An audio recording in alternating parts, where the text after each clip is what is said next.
സുഹൃത്തുക്കളെ നമസ്കാരം. വെറും 7 മണിക്കൂറിനുള്ളിൽ രാഹുൽ ഗാന്ധിക്ക് മേൽ 2 FIR ഫയൽ ചെയ്തിരിക്കുകയാണ്. അവിടം കൊണ്ടും തീർന്നില്ല. രാഹുൽ ഗാന്ധിയുടെ സപ്പോർട്ടേഴ്സിന് മേൽ 100 FIRും ഫയൽ ചെയ്തിരിക്കുന്നു. അദ്ദേഹം ബീഹാറിൽ ദളിത് വിദ്യാർത്ഥികളുമായി സംസാരിക്കുമ്പോൾ ഒരു വിദ്യാർത്ഥി സ്റ്റേജിൽ കയറി വന്ന് പറയുന്നതും അതുപോലെ സിവിൽ സൊസൈറ്റിയിലെ ആളുകളുമായി ചേർന്ന് സാമൂഹിക പരിഷ്കർത്താവ് ആയിരുന്ന ജ്യോതിബ ഫൂലെയെക്കുറിച്ചുള്ള ഫൂലെ മൂവി കണ്ടിറങ്ങുമ്പോൾ തടിച്ചുകൂടിയ ജനസാഗരവും കാണേണ്ടത് തന്നെയാണ്. ഇതിൽ ഏറ്റവും അത്ഭുതകരമായ സംഭവം നടന്നത് അദ്ദേഹം ബീഹാറിൽ നിന്ന് തിരിച്ചു പോരുന്നതിനായി പാറ്റ്ന എയർപോർട്ടിൽ ഫ്ലൈറ്റ് ബോർഡ് ചെയ്യുന്നതിന് വെയിറ്റ് ചെയ്യുമ്പോഴാണ്. ഈ വിവരങ്ങളെല്ലാം നമുക്ക് വിശദമായി മനസ്സിലാക്കാം. കഴിഞ്ഞ ദിവസമാണ് രാഹുൽ ഗാന്ധി ബീഹാറിലെ പിന്നോക്ക വിഭാഗ വിദ്യാർത്ഥികളുടെ ഹോസ്റ്റലിൽ അവരുമായി സംസാരിക്കുന്നതിന് വേണ്ടി പോയത്. ഇതൊരു വലിയ സമ്മേളനം ആയിരുന്നില്ല, മറിച്ച് പിന്നോക്ക വിഭാഗ വിദ്യാർത്ഥികളുമായി അവരുടെ പ്രശ്നങ്ങളെക്കുറിച്ച് സംസാരിക്കുന്ന ചെറിയൊരു പരിപാടി മാത്രമായിരുന്നു. ബീഹാറിലെ ദർഭംഗയിൽ ഉള്ള അംബേദ്കർ കല്യാൺ ഹോസ്റ്റലിൽ താമസിക്കുന്ന പിന്നോക്ക വിഭാഗ വിദ്യാർത്ഥികളെ കാണുവാൻ ആണ് അദ്ദേഹം പോയത്. ആദ്യം ഇതിന് അനുമതി നൽകിയ ബീഹാർ സർക്കാർ പിന്നീട് ഇതിന് അനുമതി പിൻവലിക്കുകയും ട്രബിൾ എഞ്ചിൻ സർക്കാരിന്റെ പോലീസിനെ ഉപയോഗിച്ച് അദ്ദേഹത്തിന്റെ കാർ തടയുകയും ചെയ്തു. എന്നാൽ രാഹുൽ ഗാന്ധി ആകട്ടെ ഒരു അടി പോലും പിന്നോട്ട് വയ്ക്കാതെ കാർ അവിടെ ഉപേക്ഷിച്ച് എല്ലാ പ്രതിബന്ധങ്ങളെയും തട്ടിമാറ്റി 2.5 കിലോമീറ്ററോളം നടന്ന് ഈ വിദ്യാർത്ഥികളുമായി സംസാരിക്കുന്നതിന് എത്തിച്ചേർന്നു. അങ്ങനെ ഏകാധിപത്യപരമായ സർക്കാരിന്റെ പ്രവണതയെ നെഞ്ചു വിരിച്ചു നിന്ന് തോൽപ്പിക്കുകയാണ് അദ്ദേഹം ചെയ്തത്. അദ്ദേഹത്തെ പോകാൻ അനുവദിക്കാതെ കാർ തടയുക വഴി വളരെ ചെറിയ പരിപാടിയായിരുന്ന ഇത് ഒരു വൻ പരിപാടിയായി മാറുകയാണ് ഉണ്ടായത്. പ്രതീക്ഷിച്ചതിന്റെ 4 ഇരട്ടി ആളുകളാണ് അവിടെ എത്തിച്ചേർന്നത്. ഇപ്പോൾ ഇതിന്റെ പേരിലാണ് രാഹുൽ ഗാന്ധിക്കെതിരെ വെറും 7 മണിക്കൂറിന് ഇടയിൽ 2 FIR ഫയൽ ചെയ്തിരിക്കുന്നത്. അതുപോലെ തന്നെ വിവിധ കോൺഗ്രസ് പ്രവർത്തകരുടെ പേരിൽ 100-ൽ പരം FIR ഇതിന്റെ പേരിൽ ഫയൽ ചെയ്യുകയും ചെയ്തു. രാജ്യത്തെ ജനങ്ങളെ കാണാൻ പ്രതിപക്ഷ നേതാവിന് സംഘപരിവാറിന്റെ അനുമതി വേണം എന്ന് പറയുന്നത് എന്ത് തരം നീതിയാണ്? ഇതിനെ അവഗണിച്ച് മുൻപോട്ട് നീങ്ങിയ രാഹുൽ ഗാന്ധി വ്യക്തമായി കാണിച്ചു കൊടുത്തത് തെരുവിൽ ഇറങ്ങി ജനങ്ങളുടെ അവകാശങ്ങൾക്ക് വേണ്ടി പോരാടാൻ അദ്ദേഹം മടിക്കുകയില്ല എന്നാണ്. ബീഹാറിൽ ഏതാനും നാളുകൾക്കുള്ളിൽ നിയമസഭാ തെരഞ്ഞെടുപ്പ് നടക്കാൻ പോവുകയാണ്.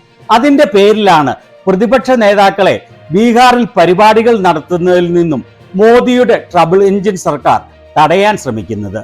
ഇവിടെ അവശേഷിക്കുന്ന ഒരു വലിയ ചോദ്യം, ജനാധിപത്യ വിരുദ്ധമായി ഏതറ്റം വരെയും പോകാൻ ഇന്ത്യ എന്ന രാജ്യത്ത് ഇവർക്ക് യാതൊരു മടിയുമില്ലാത്തത് എന്തുകൊണ്ടാണ്? അദ്ദേഹം പിന്നോക്ക വിഭാഗ വിദ്യാർത്ഥികളെ സന്ദർശിച്ച് അവരുടെ പ്രശ്നങ്ങൾ ചോദിച്ചറിയുന്നതിലും അവരുടെ പ്രശ്നങ്ങളിൽ ഇടപെടുന്നതിലും ആർക്കാണ് നഷ്ടം വരുന്നത്?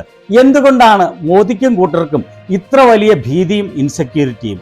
അദ്ദേഹത്തെ തടയാനും പിന്തിരിപ്പിക്കാനും ശ്രമിച്ച പോലീസിനോടും മറ്റ് അധികാരികളോടും അദ്ദേഹം പറഞ്ഞത്, നിങ്ങൾ നിങ്ങളുടെ ജോലി ചെയ്തുകൊള്ളൂ, വേണമെങ്കിൽ എന്നെ അറസ്റ്റ് ചെയ്തുകൊള്ളൂ, അതിൽ എനിക്ക് യാതൊരു പ്രശ്നവുമില്ല, ഞാൻ എൻ്റെ ജോലിയും ഭയവും അർത്ഥശങ്കയും കൂടാതെ ചെയ്യുകയാണ് എന്നാണ്. ഇവിടെ വിദ്യാർത്ഥികളോട് സംവദിക്കുമ്പോൾ അദ്ദേഹം ചോദിക്കുകയാണ്, ആർക്കെങ്കിലും സ്റ്റേജിൽ കയറി വന്ന് സംസാരിക്കണോ എന്ന്. അപ്പോൾ അവിടെ കയറി വന്ന ഒരു പിന്നോക്ക വിഭാഗ വിദ്യാർത്ഥി പറയുന്നത് കേട്ടുകൊള്ളു. രാഹുൽ ഗാന്ധി ആ വിദ്യാർത്ഥിയെ കൈ പിടിച്ച് സ്റ്റേജിലേക്ക് കയറ്റുകയാണ്. നിങ്ങളുടെ പേര് എന്താണ്? പ്രദീപ് ചക്രവർത്തി. ഇവിടെ താങ്കളുടെ ഹോസ്റ്റലിൽ സ്ഥിതി എങ്ങനെയാണെന്ന് എന്നോട് അല്പം വിശദീകരിക്കും. സാർ, ഹോസ്റ്റലിലെ കാര്യങ്ങൾ വളരെ മോശമാണ്. ഞങ്ങൾ വളരെ മോശമായ സ്ഥിതിയിലാണ് കഴിഞ്ഞുകൂടുന്നത്.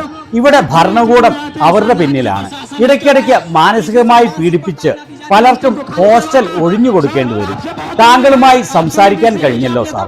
ഇപ്പോൾ താങ്കൾ പ്രതിപക്ഷ നേതാവായിരിക്കും, പക്ഷേ ഞങ്ങളുടെ മനസ്സിൽ താങ്കൾ അടുത്ത പ്രധാനമന്ത്രിയാണ്. നിങ്ങളുടെ സൈഡിൽ നിന്നുകൊണ്ട് ലോക്സഭയിൽ നിങ്ങളുടെ എന്തൊക്കെ വിഷയങ്ങളാണ് ഞാൻ ഉയർത്തേണ്ടത്? ലോക്സഭയിൽ ദളിതർക്ക് എതിരെ നടക്കുന്ന അന്യായങ്ങൾക്കെതിരെയും ഞങ്ങൾക്ക് വേണ്ടുന്ന വിദ്യാഭ്യാസ ബഡ്ജറ്റ് വെട്ടിക്കുറയ്ക്കുന്നതിനെ കുറിച്ചും പിന്നോക്ക വിഭാഗ വിദ്യാർത്ഥികളുടെ ഉന്നമനത്തിനായിട്ടുള്ള ബഡ്ജറ്റ് കുറയ്ക്കുന്നതിനെ കുറിച്ചും താങ്കൾ സംസാരിക്കണം. ഇങ്ങനെയാണ് ഒരു ജനപ്രതിനിധി ചെയ്യേണ്ടത്. ജനങ്ങളുടെ പ്രശ്നങ്ങൾ നേരിട്ട് കേട്ട് മനസ്സിലാക്കി അത് പാർലമെന്റിൽ അവതരിപ്പിച്ച് പരിഹാരം കാണാൻ ശ്രമിക്കുക. അങ്ങനെ ഒരു ജനപ്രതിനിധിയുടെ, ഒരു പ്രതിപക്ഷ നേതാവിന്റെ കടമ നിറവേറ്റിയതിനാണ് അദ്ദേഹത്തിന്റെ മേൽ 2 FIR ചുമത്തിയിരിക്കുന്നത്. ഇത് സംഭവിക്കുമെന്ന് അദ്ദേഹത്തിന് മുൻകൂട്ടി അറിയാമായിരുന്നു എന്ന് വേണം കരുതാൻ. കാരണം ബീഹാറിൽ നിന്ന് അദ്ദേഹം തിരിച്ചു പോകുമ്പോൾ പത്രക്കാർ അദ്ദേഹത്തോട് ചോദിച്ചു, ഇതിന്റെ പേരിൽ നിങ്ങൾക്കെതിരെ കേസെടുക്കാൻ സാധ്യതയുണ്ടോ എന്ന്. അതിന് അദ്ദേഹം പറഞ്ഞ മറുപടി, അത് ഒരു ബഹുമാനമായി, മെഡലായി ഞാൻ കരുതും. എനിക്ക് മേൽ ഇപ്പോൾ തന്നെ വളരെയേറെ കേസുകളുണ്ട്. അതിന്റെ കൂടെ ഇതിന്റെ പേരിലും കേസെടുത്താൽ താൻ തെല്ലും കുലുങ്ങുകയില്ല. നമുക്ക് എല്ലാവർക്കും അറിയാവുന്ന കാര്യമാണ്, തൊട്ടതിനും പിടിച്ചതിനുമെല്ലാം അദ്ദേഹത്തിന്റെ മേൽ മോദി സർക്കാർ കേസെടുക്കുന്നത്. രാജ്യത്തിന്റെ പല ഭാഗങ്ങളിൽ നിന്നായി വളരെയേറെ കേസുകളാണ് യാതൊരു അടിസ്ഥാനവും മാനദണ്ഡവും ഇല്ലാതെ അദ്ദേഹത്തിനെതിരെ ചാർജ് ചെയ്തിരിക്കുന്നത്.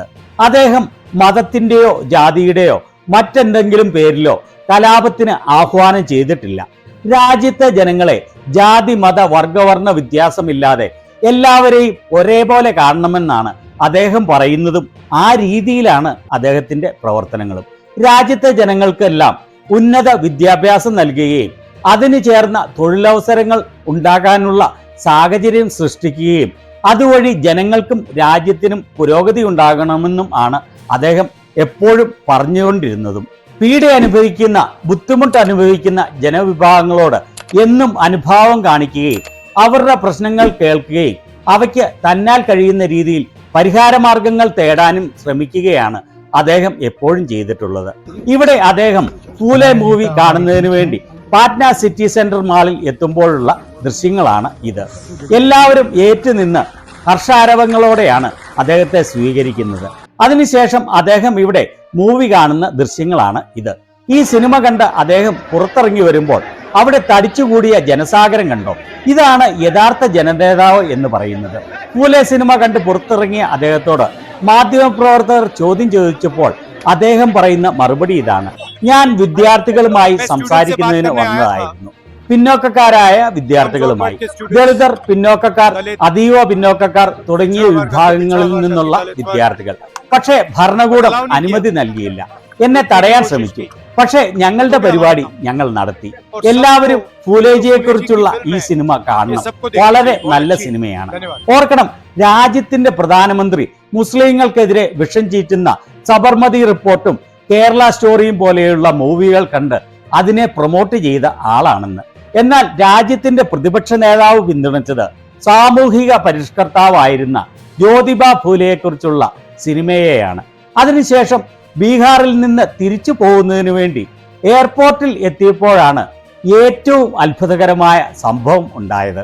അദ്ദേഹം തന്റെ ഫ്ലൈറ്റിൽ ബോർഡ് ചെയ്യാൻ വെയിറ്റ് ചെയ്തുകൊണ്ട് എയർപോർട്ടിൽ ഒരു സീറ്റിൽ സാധാരണക്കാരനെ പോലെ ഇരിക്കുകയാണ്. അപ്പോഴാണ് ആളുകൾ നോട്ട് ചെയ്തത് അവിടെ ഇരിക്കുന്നത് രാഹുൽ ഗാന്ധി ആണല്ലോ എന്ന്. പിന്നെ സംഭവിച്ചത് ചരിത്രമാണ്. അവിടെ ഉണ്ടായിരുന്ന ആളുകളെല്ലാം ഇത് കേട്ടറിഞ്ഞ് തിക്കിത്തിരക്കി അവിടേക്ക് എത്തിച്ചേർന്നു. എല്ലാവർക്കും രാഹുൽ ഗാന്ധിയോട് സംസാരിക്കുകയും അദ്ദേഹത്തോടൊപ്പം സെൽഫി എടുക്കുകയും വേണം. അവിടെ ഉണ്ടായിരുന്ന ഏതാണ്ട് എല്ലാ ജനങ്ങളും തന്നെ അദ്ദേഹം ഇവിടെ ഇരിക്കുന്നതറിഞ്ഞ് കുതിച്ചെത്തുകയാണ്.